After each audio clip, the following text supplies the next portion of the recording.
अब bank chequebook की ज़रूरत नहीं होगी, क्योंकि चेक काट कर भुगतान करने की आपको नौबत ही नहीं आएगी।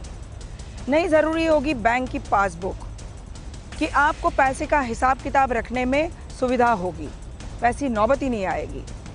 अगर मैं आपको कहूँ कि अब बैंक ही नहीं रहेंगे जिसको आप बैंक समझते हैं, तो आपको हैरानी होगी, डर भी लगेगा।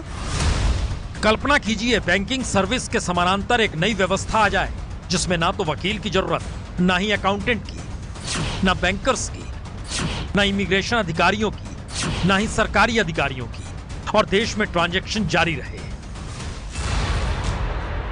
जी, ये वर्चुअल करेंसी का खेल है और दुबई इस टेक्नोलॉजी से जुड़ चुका है और 2020 तक उसकी पूरी ट्रांजैक्शन वर्चुअल यानी ब्लॉकचेन टेक्नोलॉजी पर ही अटकेगी। डिजिटल पासपोर्ट के जरिए दुबई इंटरनेशनल एयरपोर्ट पर ब्लॉकचेन सिक्योरिटी मिलेगी। तमाम रियल एस्टेट या संपत्ति से जुड़े ट्रांजैक्शन ब्लॉकचेन के जरिए होंगे। किराए से लेकर टेलीकॉम बिल तक आप ब्लॉकचेन के जरिए जमा कर पाएंगे। और अक्टूबर में तो दुबई ने अपने नागरिकों के लिए क्रिप्टो करेंसी जारी की, जो ई कैश यानी डिजिटल कैश है। क्रिप्टो करेंसी का मतलब है ट्रांजैक्शन के लिए कोई मिडिलमैन नहीं चाहिए।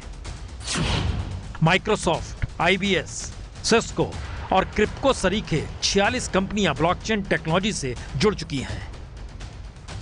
और अब असल सवाल है कि आखिर इसकी जरूरत दुबई को ही क्यों पड़ी, और क्या भारत भी आने वाले वक्त में इसी रास्ते पर जाने की तैयारी कर रहा है।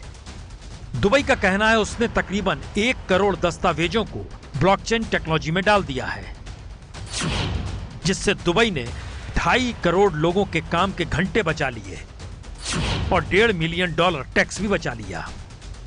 और दुबई के डायरेक्टर जनरल डॉक्टर आयशा बिन बिशर के मुताबिक उनका मिशन है दुबई दुनिया में सबसे अलग हो, एक लिहाज से हैप्पीएस्ट सिटी ऑफ अर्थ हो, जहां कोई कागजी काम ना हो तो फिर फ्रॉड भी ना हो। और दुबई का टारगेट 2020 का है, और भारत भी क्या 2020 तक इस दिशा में बड़े पैमाने पर बढ़ना चाहता है। और आखिरी थ्योरी यही है, जब ब्लॉकचेन ट्रांजैक्शन शुरू हो जाएगा तो फिर किसी तरह का कोई फ्रॉड होगा भी नहीं। पर सवाल तो यह है, भारत जैसे 125 करोड़ के देश में ब्लॉकचेन टेक्नोलॉजी का मतलब करोड़ों लोगों को बेरोजगार करना भी होगा।